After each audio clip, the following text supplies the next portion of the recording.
बाबा आपकी श्रीमत ने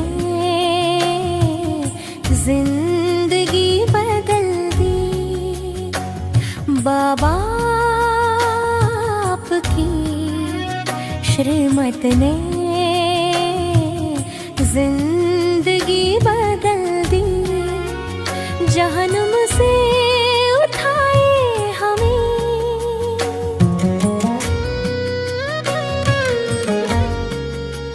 जहन्नुम से उठाए हमें, जन्नत में जगह दी। बाबा आपकी श्रीमत ने जिंदगी बदल दी।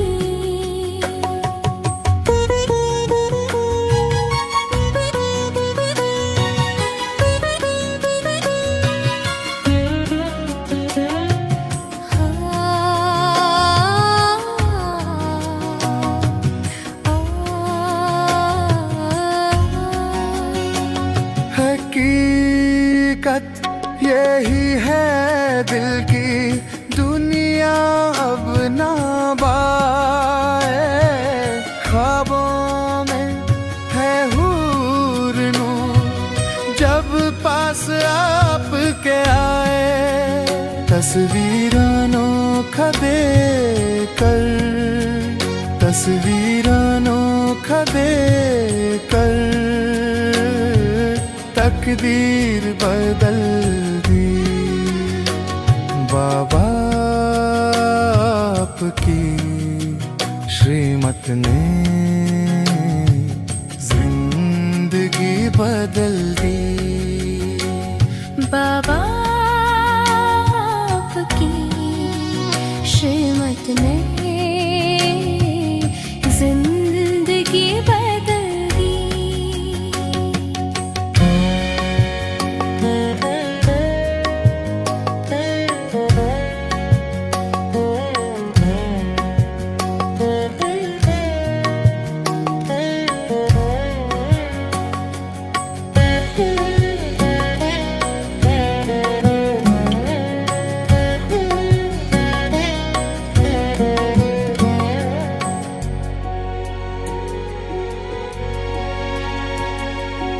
अब तो यही इरादा है, सुन लो मेरे मन की।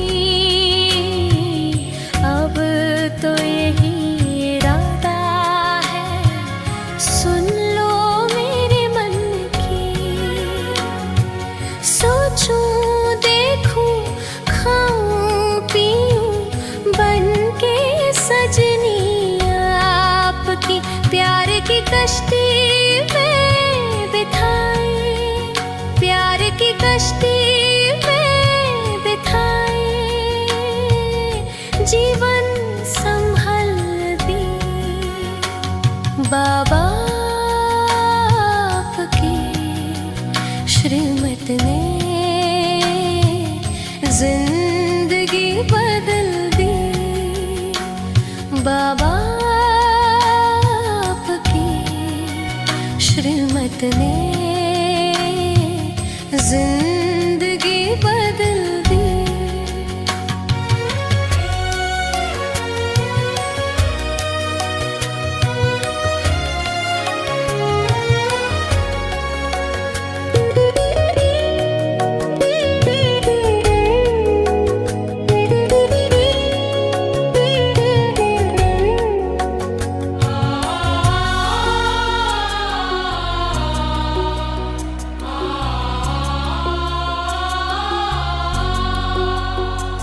शिक्षाओं की खुशबू भर दी, कांटों से फूल बनाकर।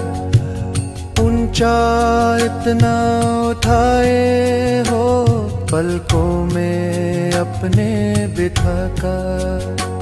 संगम सुख सरगम दे, संगम सुख सरगम दे।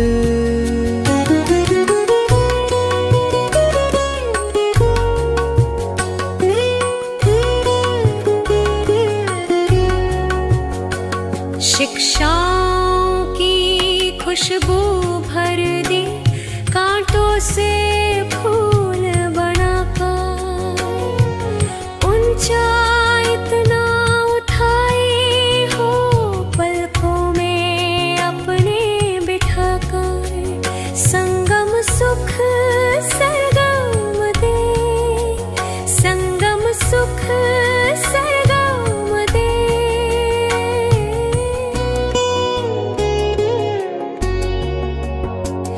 भावा आपकी श्रीमत ने जिंदगी बदल दी बाबा आपकी श्रीमत ने जिंदगी बदल दी।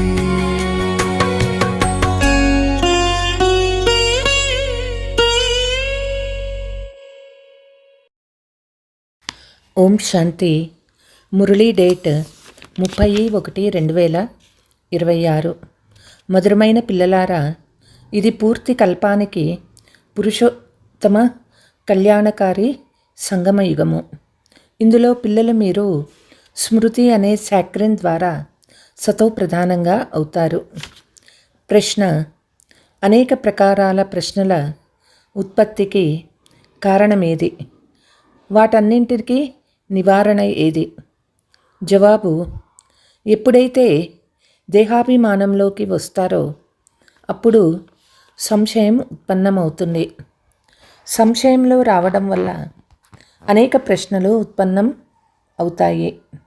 బాబా చెప్తారు, పిల్లలైన మీకు పతీత్ నుండి పావనంగా అవ్వండి, ఇతరులను పావనంగా చెయ్యండి అని ఏ కర్తవ్యాన్ని ఇచ్చానో అందులో తత్పరులై ఉంటే అన్ని ప్రశ్నలు సమాప్తమైపోతాయి. పాట: మిమ్మల్ని పొంది మేము విశ్వాన్ని పొందాము. ఓం శాంతి. మధురాతి మధురమైన ఆత్మీక పిల్లలు పాట విన్నారు. మధురాతి మధురమైన ఆత్మీక పిల్లలు అని ఎవరన్నారు? తప్పకుండా ఆత్మీక తండ్రే అనగలరు.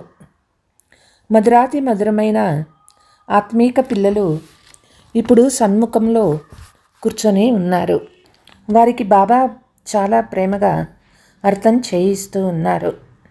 సర్వులకు సుఖశాంతులని ఇచ్చేవాడు లేక సర్వులను ఈ దుఃఖం నుండి విముక్తి చేసేవాడు పూర్తి ప్రపంచంలో ఆత్మీక తండ్రి తప్ప వేరే మనుషులెవ్వరూ లేరని మీకు తెలుసు.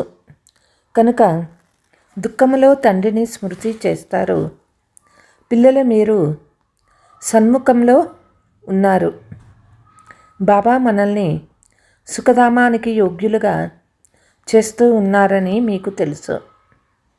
సదా సుఖధామానికి యజమానులుగా చేసే తండ్రి సన్ముఖంలో వచ్చారు. సన్ముఖంలో వినేందుకు దూరంలో వినేందుకు చాలా వ్యత్యాసం ఉందని మీకు తెలుసు. మధువనంలో తండ్రి సన్ముఖంలోకి వస్తారు. మధువనము ప్రసిద్ధమైనది. మధువనంలో వారు కృష్ణుని చిత్రాన్ని చూపించారు. కానీ అక్కడ కృష్ణుడు లేనేలేడు. ఇందులో శ్రమ ఉందని పిల్లలు మీకు తెలుసు. క్షణక్షణము స్వయాన్ని ఆత్మ అని నిశ్చయం చేసుకోవాలి. నేను ఆత్మను, తండ్రి నుండి వారసత్వాన్ని తీసుకుంటూ ఉన్నాను. తండ్రి పూర్తి చక్రంలో ఒక్కసారి మాత్రమే సమయంలో వస్తారు. ఇది కల్పంలోని మనోహరమైన సంగమయుగము. దీని పేరు పురుషోత్తమ అని పెట్టబడింది. ఈ సంగమయుగంలోనే మనుష్య మాతృలందరూ ఉత్తములుగా అవుతారు. ఇప్పుడు మనుష్య ఆత్మలన్నీ తమో ప్రధానంగా ఉన్నాయి, మళ్ళీ సతో ప్రధానంగా అవుతాయి. సతో ప్రధానంగా ఉంటే మనుషులు ఉత్తమంగా ఉంటారు. తమో ప్రధానంగా అవ్వడంతో మనుషులు కనిష్టంగా అవుతారు. కాబట్టి ఇప్పుడు తండ్రి ఆత్మల సన్ముఖంలో కూర్చొని అర్థం చేయిస్తూ ఉన్నారు. పూర్తి పాత్ర అంతా ఆత్మనే అభినయిస్తుంది, శరీరం కాదు. ఆత్మ నేను వాస్తవానికి నిరాకార ప్రపంచము లేక శాంతిధామ నివాసమని ఇప్పుడు మీ బుద్ధిలోకి వచ్చింది. ఇది ఎవరికీ తెలియదు, స్వయం ఎవరికీ అర్థము చేయించలేదు. మీ బుద్ధి వేయబడిన తాళము ఇప్పుడు తెరవబడింది. ఆత్మలు పరంధామంలో ఉంటాయని మీకు తెలుసు. అది నిరాకార ప్రపంచము, ఇది సాకార ప్రపంచము. ఇక్కడ ఆత్మలమైన మనమంతా పాత్రధారులము.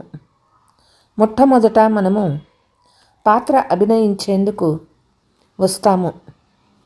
తర్వాత నెంబర్ వారుగా వస్తూ ఉంటారు. పాత్రధారులందరూ కలిసి ఒకేసారి రారు. అనేక రకాలైన పాత్రధారులు వస్తూ ఉంటారు.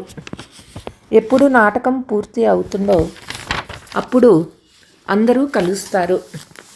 వాస్తవంగా ఆత్మ అయిన మనము శాంతిధామ నివాసమని ఇప్పుడు మీకు తెలిసింది. ఇక్కడకు పాత్రాభినయనం చేసేందుకు వస్తాము. తండ్రి పూర్తి సమయము పాత్రను అభినయించేందుకు రారు. మనం పాత్ర అభినయిస్తూ సతో ప్రధానం నుండి తమో ప్రధానంగా అవుతాము. ఇప్పుడు పిల్లలు మీరు సన్ముఖంలో వినడం వల్ల చాలా మజా కలుగుతుంది. ఇంత మజా మురళి చదవటం వల్ల కలగదు. ఇక్కడ సన్ముఖంలో ఉన్నారు కదా. భారతదేశము దేవీ దేవతా స్థానంగా ఉండేదని ఇప్పుడు అలా లేదని మీకు తెలుసు. వారి చిత్రాలని చూస్తారు కనుక తప్పకుండా వారు ఒకప్పుడు ఉండేవారు. మనం అక్కడ నివాసులుగా ఉండేవారము. మొట్టమొదట మనము దేవతలుగా ఉండేవారము. ఈ పాత్రను స్మృతి చేసుకుంటారా లేక మర్చిపోతారా? తండ్రి చెప్తారు, మీరు ఇక్కడ ఏ పాత్రను అభినయించారు? ఇది డ్రామా. కొత్త ప్రపంచం తప్పకుండా పాత ప్రపంచంగా అవుతుంది. మొట్టమొదట పైనుండి ఏ ఆత్మలైతే వస్తారో వారు స్వర్ణిమ యుగంలో వస్తారు. ఈ విషయాలన్నీ ఇప్పుడు మీ బుద్ధిలో ఉన్నాయి. మీరు విశ్వానికి యజమానులు, మహారాజా మహారాణిగా ఉండేవారు. మీ రాజధాని ఉండేది, అది ఇప్పుడు లేనే లేదు. ఇప్పుడు మీరు రాజ్యపాలన ఎలా చేయాలో నేర్చుకుంటూ ఉన్నారు. అక్కడ మంత్రులు ఉండరు, ఎందుకంటే సలహా ఇచ్చేవారి అవసరమే ఉండదు. వారి శ్రీమతం ద్వారా అత్యంత శ్రేష్ఠులుగా అవుతారు. కాబట్టి వారికి ఇంకొకరి ద్వారా సలహా తీసుకునే అవసరమే ఉండదు. ఒకవేళ ఎవరి నుండి అయినా సలహా తీసుకున్నట్లయితే వారి బుద్ధి బలహీనంగా ఉందని అర్థం చేసుకుంటారు. ఇప్పుడు ఏ శ్రీమతమైతే లభిస్తుందో అది సత్యయుగంలో కూడా స్థిరంగా ఉంటుంది. మొట్టమొదట దేవీ దేవత రాజ్యము అర్ధకల్పం ఉండేది. ఇప్పుడు మీకు తెలుసు, మీ ఆత్మ రిఫ్రెష్ అవుతూ ఉందని మీకు తెలుసు. ఈ జ్ఞానాన్ని పరమాత్మ తప్ప ఎవ్వరూ ఆత్మలకు ఇవ్వలేరు. ఇప్పుడు పిల్లలైన మీరు ఆత్మాభిమానిగా అవ్వాలి. శాంతిధామం నుండి వచ్చి ఇక్కడ మీరు టాకీగా అయ్యారు. టాకీ అవ్వకుండా కర్మలు జరగవు. ఇది బాగా అర్థం చేసుకోవలసిన విషయము. ఎలా తండ్రిలో పూర్తి జ్ఞానం ఉందో అలా మీ ఆత్మలో కూడా జ్ఞానం ఉంది. ఒక శరీరాన్ని వదిలి సంస్కారానుసారము మళ్ళీ మరొక శరీరాన్ని తీసుకుంటాను అని ఆత్మ చెప్తుంది. పునర్జన్మలు కూడా తప్పకుండా ఉంటాయి. ఆత్మకు ఏ పాత్ర లభించి ఉందో అది అభినయిస్తూ ఉంటుంది. సంస్కారాలను అనుసారము మీరు మరొక జన్మ తీసుకుంటూ ఉంటారు. రోజు రోజుకి ఆత్మలోని పవిత్రత డిగ్రీ తగ్గిపోతూ వస్తుంది. పతీత్ అనే శబ్దము ద్వాపర యుగం నుంచి ఉపయోగించబడుతుంది. అయినా కొంత వ్యత్యాసము తప్పకుండా ఉంటుంది. మీరు కొత్త ఇంటిని నిర్మించండి. 1 నెల తర్వాత కొద్దిగా వ్యత్యాసం తప్పకుండా వస్తుంది. బాబా మాకు వారసత్వం ఇస్తూ ఉన్నారని మీకు తెలుసు. తండ్రి చెప్తారు, మీకు వారసత్వం ఇచ్చేందుకే వచ్చారు. ఎవరు ఎంత పురుషార్థం చేస్తారో అంత పదవిని పొందుతారు. తండ్రి వద్ద ఎలాంటి వ్యత్యాసం ఉండదు. నేను ఆత్మల్ని చదివిస్తూ ఉన్నానని తండ్రికి తెలుసు. తండ్రి నుండి వారసత్వం తీసుకోవడం ఆత్మల హక్కు. ఇందులో స్త్రీ పురుషుల దృష్టి ఉండదు. మీ అందరూ పిల్లలే తండ్రి నుండి వారసత్వం తీసుకుంటున్నారు. ఆత్మలందరూ సోదరులు. వారిని తండ్రి చదివిస్తారు, ఆస్తి ఇస్తారు. తండ్రే ఆత్మీక పిల్లలతో మాట్లాడతారు. నా ముద్దు పిల్లలారా, మధురమైన అపురూపమైన పిల్లలారా, మీరు చాలా సమయం పాత్ర అభినయిస్తూ ఇప్పుడు వారసత్వం తీసుకునేందుకు వచ్చి కలిశారు. ఇది కూడా డ్రామాలో నిశ్చయింపబడింది. ప్రారంభం నుండి పాత్ర నిశ్చయించబడి ఉంది. పాత్రధారులైన మీరు పాత్రను అభినయిస్తూ నటిస్తూ ఉంటారు. ఆత్మ అవినాశి. ఇందులో అవినాశి పాత్ర నిర్ణయించబడి ఉంది. శరీరం అయితే మారుతూ ఉంటుంది. ఆత్మ కేవలం పవిత్రం నుండి అపవిత్రం అవుతుంది, పతీత్ అవుతూ ఉంటుంది. సత్యయుగంలో పావనంగా ఉంటుంది. దీనిని పతిత ప్రపంచమని అంటారు. ఎప్పుడు దేవతల రాజ్యం ఉండేదో అప్పుడు నిర్వికారి ప్రపంచం ఉండేది. ఇప్పుడు అది లేదు. ఇది ఆట కదా. కొత్త ప్రపంచము పాత ప్రపంచంగా, పాత ప్రపంచం మళ్ళీ కొత్త ప్రపంచంగా అవుతుంది. ఇప్పుడు సుఖధామం స్థాపన అవుతుంది. మిగిలిన ఆత్మలు ముక్తిధామంలో ఉంటాయి. ఇప్పుడు ఈ బేహద్దు నాటకం పూర్తి అయింది. ఇప్పుడు ఆత్మలన్నీ దోమల వలె వెళ్తాయి. ఈ సమయంలో ఏ ఆత్మ వచ్చినప్పటికీ పతిత ప్రపంచంలో వారికి ఏ విలువ ఉంటుంది? ఎవరు మొట్టమొదట కొత్త ప్రపంచంలో వస్తారో వారికే విలువ ఉంటుంది. ఏదైతే కొత్త ప్రపంచంగా ఉండేదో అది మళ్ళీ పాతదైపోయిందని మీకు తెలుసు. కొత్త ప్రపంచంలో మనం దేవీ దేవతగా ఉండేవాళ్ళము. అక్కడ దుఃఖం అనే పేరు ఉండేది కాదు. ఇక్కడ అపారమైన దుఃఖం ఉంది. తండ్రి వచ్చి దుఃఖమయ ప్రపంచం నుంచి విముక్తి చేశారు. ఈ పాత ప్రపంచం తప్పకుండా పరివర్తన అవ్వాలి. మేము సత్యయుగానికి యజమానిగా ఉండేవారమని మీకు తెలుసు. మళ్ళీ 84 జన్మల తర్వాత ఇలా అయ్యాము. ఇప్పుడు మళ్ళీ తండ్రి చెప్తూ ఉన్నారు, నన్ను స్మృతి చేస్తే మీరు స్వర్గానికి యజమానులుగా అవుతారు. కనుక మనం ఎందుకు స్వయాన్ని ఆత్మ అని నిశ్చయం చేసుకొని తండ్రిని స్మృతి చేయరాదు? కొద్దిగా అయినా శ్రమపడాలి కదా. రాజ్యాన్ని పొందడం సహజమేమీ కాదు. తండ్రిని స్మృతి చేయాలి. క్షణక్షణము మిమ్మల్ని మరిపింపచేస్తుంది.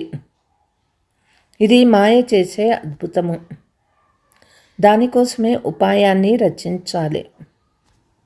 బాబా పిల్లలుగా అవ్వడం వల్లే స్మృతి కుదురుతుందని అనుకోకండి. మరి పురుషార్థం ఏం చేస్తారు? లేదు. ఎంతవరకు జీవించి ఉంటారో అంతవరకు పురుషార్థం చేయాల్సిందే. జ్ఞానామృతాన్ని తాగుతూ ఉండాలి. ఇది మన అంతిమ జన్మ అని కూడా తెలుసు. శరీర భావనలు వదిలి ఆత్మాభిమానిగా అవ్వాలి. గృహస్థ వ్యవహారంలో ఉండాలి. పురుషార్థం తప్పకుండా చేయాలి. కేవలం స్వయాన్ని ఆత్మ అని నిశ్చయించుకొని తండ్రిని స్మృతి చేయండి. త్వమేవ మాతాస్య పిత. ఇదంతా భక్తి మార్గపు మహిమ. మీరు కేవలం ఒక్క బాబాని స్మృతి చేయాలి. వారే మధురమైన సాక్రిన్. మిగిలిన విషయాలన్నీ వదిలి ఒక్క తండ్రిని స్మృతి చెయ్యండి. ఇప్పుడు మీ ఆత్మ తమో ప్రధానమైపోయింది. దానిని సతో ప్రధానంగా చేసుకునేందుకు స్మృతి యాత్రలో ఉండండి. తండ్రి నుండి సుఖ వారసత్వాన్ని తీసుకోండి అని అందరికీ చెప్పండి. సుఖము సత్యయుగంలోనే ఉంటుంది. సుఖధామాన్ని స్థాపన చేసేవారు బాబా. తండ్రిని చాలా సహజంగా స్మృతి చేయాలి. కానీ మాయ వ్యతిరేకత చాలా ఉన్నది కనుక ప్రయత్నం చేసి తండ్రి నన్ను స్మృతి చేసినట్లయితే మీలో చేరిన మురికి తొలగిపోతుంది. సెకండులో జీవన్ముక్తి అని గాయనం చేయబడింది. ఆత్మ మనము ఆత్మీక తండ్రి సంతానము, అక్కడి నివాసులము. మళ్ళీ మనము మా పాత్రను పునరావృతం చేయాలి. ఈ డ్రామాలో అందరికన్నా ఎక్కువ పాత్ర ఉంది. సుఖం కూడా అందరికంటే మనకే ఎక్కువగా లభిస్తుంది. తండ్రి చెప్తారు, దేవీ దేవత ధర్మం చాలా సుఖం ఇచ్చేది. మిగిలిన వారంతా లెక్కాచారాలను సమాప్తం చేసుకొని శాంతిధామానికి ఆటోమేటిక్గా వెళ్ళిపోతారు. ఎక్కువ విస్తారంలోకి మనం ఎందుకు వెళ్ళాలి? తండ్రి అందరినీ వాపస్ ఇంటికి తీసుకెళ్లేందుకే వస్తారు. దోమల వలె అందరినీ తీసుకువెళ్తారు. సత్యయుగంలో చాలా కొద్ది మందే ఉంటారు. ఇదంతా డ్రామాలో నిర్ణయించబడింది. శరీరాలు సమాప్తమైపోతాయి. అవినాశి అయిన ఆత్మ లెక్కాచారాన్ని సమాప్తం చేసుకొని వెళ్ళిపోతుంది. అంతేకాని ఆత్మ అగ్నిలో పడటం వల్ల పవిత్రంగా అవ్వదు. స్మృతి రూపీ యోగా అగ్ని ద్వారానే ఆత్మ పవిత్రంగా అవ్వాలి. ఇది యోగా అగ్ని. సీత అగ్ని నుండి వెలుగు వచ్చిందని వారు నాటకం చేశారు. అగ్ని ద్వారా ఎవరు పావనంగా అవ్వరు. తండ్రి అర్థం చేయిస్తూ ఉన్నారు, సీతలైన మీరంతా ఈ సమయంలో పతితులుగా ఉన్నారు. రావణ రాజ్యంలో ఉన్నారు.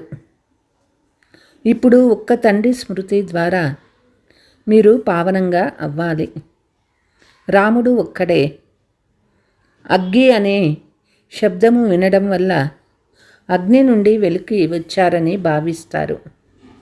యోగ అగ్ని ఎక్కడ? స్థూలమైన అగ్ని ఎక్కడ? ఆత్మ పరమాత్మతో యోగాన్ని జోడించటం వల్లే పతీత్ నుండి పావనంగా అవుతుంది. రాత్రికి పగలకు ఉన్నంత వ్యత్యాసం ఉంది. నరకంలో సీతలందరూ రావణ జైలులో శోకవాటికలో ఉన్నారు. ఇక్కడి సుఖము కాకిరెట్ట సమానమని, స్వర్గ సుఖము అపారమైనదని పోలిక చెప్పబడుతుంది. ఆత్మ మీకు ఇప్పుడు ప్రియతముడైన శివునితో నిశ్చితార్థం జరిగింది కనుక ఆత్మ స్త్రీ అయింది కదా. బాబా చెప్తారు, కేవలం నన్ను స్మృతి చేసినట్లయితే మీరు పావనంగా అవుతారు. శాంతిధామానికి వెళ్ళి మళ్ళీ సుఖధామానికి వచ్చేస్తారు. పిల్లలు జ్ఞానరత్నాలతో జోలిని నింపుకోవాలి. ఎలాంటి సంశయాలు రాకూడదు. దేహాభిమానంలోకి రావడం వల్లే అనేక రకాల ప్రశ్నలు ఉత్పన్నమవుతాయి. తండ్రి ఏ కర్తవ్యాన్ని అప్పగించారో అది చేయరు. మనం పతీత్ నుండి పావనంగా అవ్వడమే ముఖ్యమైన విషయము. మిగిలిన విషయాలను వదిలివేయాలి. రాజధాని ఆచార వ్యవహారాలు ఏవైతే ఉంటాయో అవే నడుస్తాయి. ఎలాంటి భవనాలను నిర్మించి ఉంటారో అలాగే నిర్మిస్తారు. ముఖ్యమైన విషయం పవిత్రంగా అవ్వడం. ఓ పతిత్ పావన అని పిలుస్తారు. పావనంగా అవ్వడం వల్ల సుఖీలుగా అవుతారు. దేవీ దేవతలు అందరికంటే ఎక్కువ పవిత్రంగా ఉంటారు. अच्छा, मीठे मीठे सुकीलते बच्चों प्रति मात पिता बाप दादा का याद प्यार और गुड मॉर्निंग.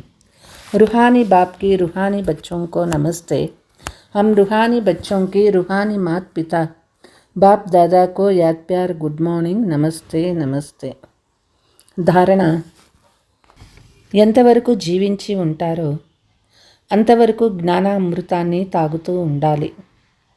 మీ జోలెను జ్ఞానరత్నాలతో నింపుకోవాలి.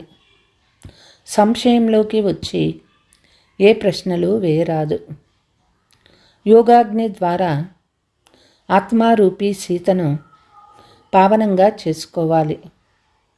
ఏ మాటలోనూ ఎక్కువ విస్తారంలోకి వెళ్లకుండా ఆత్మాభిమానిగా అయ్యే శ్రమ చేయాలి. శాంతిధామము సుఖధామాలను స్మృతి చేయాలి. వరదానము: సదా మననం ద్వారా మగ్నావస్థ యొక్క సాగరంలో ఇమిడిపోయే అనుభవం చేసే అనుభవీ మూర్తి భవ. అనుభవాలను పెంచుకునేందుకు ఆధారము మనన శక్తి. మననం చేసేవారు స్వతహాగా మగ్నమై ఉంటారు. మగ్నావస్థలో యోగము జోడించే అవసరం ఉండదు. నిరంతరము జోడించబడే ఉంటుంది. శ్రమ చేయాల్సిన పని ఉండదు. మగ్నం అంటే ప్రేమ సాగరంలో ఎవరూ వేరు చేయలేనంత ఇమిడిపోయి ఉండడం. కనుక శ్రమ నుండి విడుదల అవ్వడం. మీరు సాగర్ని పిల్లలు కనుక అనుభవాల చెరువులో స్నానం చేయకండి. సాగరంలో ఇమిడిపోండి. అప్పుడు అనుభవీ మూర్తులుగా అవుతారు. స్లోగన్: ఎవరి ప్రతి సంకల్పము ప్రతి సెకండు సమర్థంగా ఉంటుందో వారే జ్ఞానస్వరూప ఆత్మలు అవుతారు. అవ్యక్త సూచన: ఏదైనా స్వభావము సంస్కారము ఎవరైనా వ్యక్తి లేక వైభవాల బంధనం తమ వైపు ఆకర్షితం చేస్తే తండ్రి స్మృతి యొక్క ఆకర్షణ సదా ఉండదు. కర్మాతీతంగా అవ్వడం అంటే సర్వకర్మ బంధనాల నుండి ముక్తి న్యారాగా అయ్యి శరీరం ద్వారా నిమిత్త మాత్రము కర్మలు చేయించడం. ఇలా న్యారాగా అయ్యే పురుషార్థమే పదే పదే చేస్తూ ఉండండి. చేయించేవారు మరియు చేసే కర్మేంద్రియాలు వేరుగా ఉన్నాయి. ఇది సహజంగా స్వతహాగా అనుభవం అవ్వాలి. అచ్చా, ఓం శాంతి.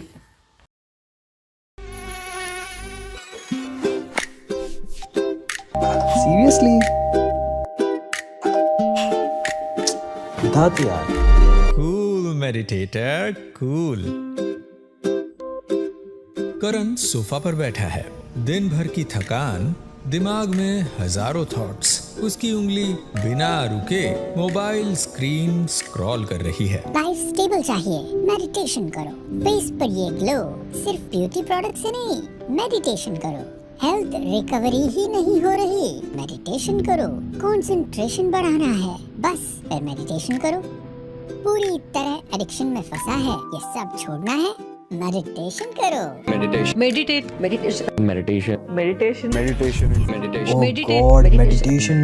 मेडिटेशन हर प्रॉब्लम का सोल्यूशन बस मेडिटेशन ही है क्या?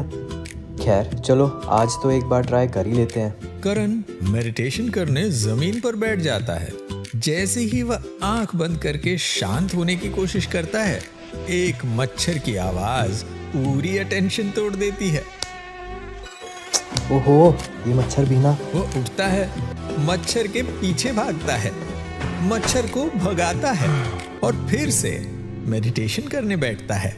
कुछ पल शांति में बैठते ही पैरों में झनझनाहट होने लगती है। ओहो, ऐसे बैठना ही कितना अनकंफर्टेबल है। फिर माइंड कैसे शांत होगा? वो पिलो लाता है, नीचे रखता है और फिर से मेडिटेशन करने बैठता है।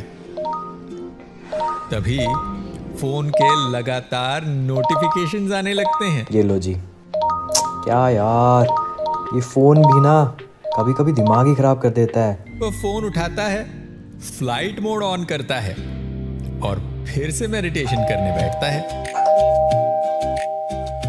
डोरबेल बजती है। Sir, food delivery. ओहो भाई साहब, सीरियसली इसे भी अभी आना था? डिलीवरी बॉय खाना देता है, करण पार्सल रखता है, अब डोर पर डू नॉट डिस्टर्ब का नोट चिपकाता है और फिर से मेडिटेशन करने बैठता है। हाँ, नाउ फाइनली पीस। धीरे धीरे उसे लगातार कई आवाजें सुनाई देने लगती हैं। क्या ये कायनात को पता था क्या कि मैं मेडिटेशन के लिए बैठा हूँ? ऐसे चैं चैं पों पों में कैसे कैसे मेडिटेशन होगी भला? लगता है शायद लोग इसलिए ही जंगल में जाते हैं। तभी उसे याद आता है कि उसके पास ईयरबड्स हैं। वो खुश होकर ईयरबड्स पहनता है और फिर से मेडिटेशन करने बैठता है। चलो अब ठीक है, अब थोड़ा बेटर है, अब कोई डिस्टरबेंस नहीं है। और तभी उस फूड पार्सल बॉक्स से खाने की खुशबू आती है और उसका पेट भी आवाज करने लगता है।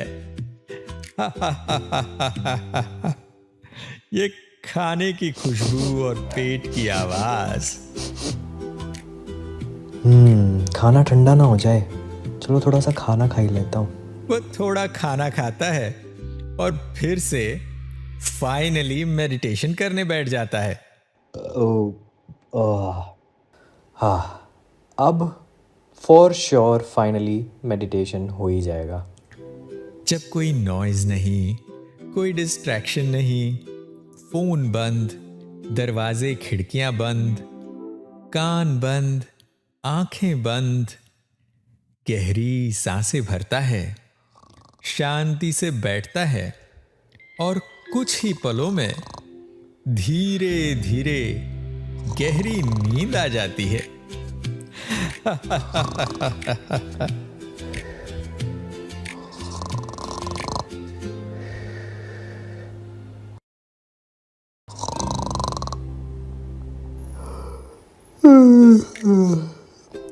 ओह गॉड, ये मेडिटेशन तो हुई नहीं। धत यार, शायद ये मेरे टाइप की चीज़ नहीं है। Cool meditator, cool. ये तो बस तुम्हारी पहली ही कोशिश थी, पहला ही तो दिन था। लेकिन ये मुश्किल कितना है, और अब टाइम भी नहीं है, ऑफिस भी जाना है। किसने कहा? मेडिटेशन के लिए बहुत ज़्यादा समय चाहिए। पूरे दिन भर में कभी भी मेडिटेशन कर सकते हो। लेकिन मैं पूरा दिन बिजी रहता हूँ, टाइम ही नहीं निकाल पाऊंगा। दिन में कभी भी, बीच बीच में, बस कुछ सेकंड्स, जब ट्रैफिक रुका हो, लिफ्ट का इंतजार करते हुए, किसी का वेट करते हुए। लेकिन मेडिटेशन के लिए क्रॉस लेग बैठना, आंख बंद करना, इतना नॉइस रहता है, इसमें शांति कैसे आएगी? और आसपास हर जगह डिस्ट्रैक्शन, हर जगह लोग बात कर रहे होते हैं। ऐसे में मैं मेडिटेशन कैसे करूं? मेडिटेशन के लिए क्रॉस लेग या आंख बंद करना जरूरी नहीं। और रही बात बाहरी आवाजों की, मेडिटेशन का अर्थ ही है आवाजों की दुनिया में रहते हुए अपने मन को शांति की ओर ले जाना। इंटरेस्टिंग। लेकिन फिर मेडिटेशन का सही तरीका क्या है? बस एक गहरी सांस भर लो और सोचिए I am a divine light. मस्तक के बीच विराजमान मैं एक दिव्य ज्योति का प्रकाश हूं। मैं परमात्मा के दिव्य प्रकाश से मन और बुद्धि से कनेक्ट होकर उनकी शक्तियां मुझ में भर रहा हूं। बस हो गया मेडिटेशन। कुछ सेकंड्स में ये शॉर्ट कनेक्शन एक पावर बूस्टर की तरह एनर्जी फील कराएगा और फिर अपने काम में लौट जाओ। वाओ, बस इतना ही? ये तो कितना आसान है। ये तो बीच बीच में कभी भी किया जा सकता है। जी हाँ, लेकिन अगर डीप हीलिंग चाहिए, लाइफ ट्रांसफॉर्मेशन चाहिए, तो रात को सोने से पहले कम से कम 5 मिनट और सुबह उठते ही फिर 5 minute. Same connection, same process. यही मेडिटेशन जीवन को गहराई से बदलती है। Wow, it's really cool. Now I am a cool meditator. बाहर का शोर कभी खत्म नहीं होगा, लेकिन जो भीतर स्थिर होना सीख लेता है उसके लिए कोई शोर मायने नहीं रखता। मेडिटेशन दुनिया से भागना नहीं, दुनिया में रहते हुए अपने भीतर स्थिर रहना है। अगर इस शक्ति को सही तरीके से गहराई से सीखना है तो अपने नियरेस्ट ब्रह्मा कुमारी सेंटर पर जरूर जाएं।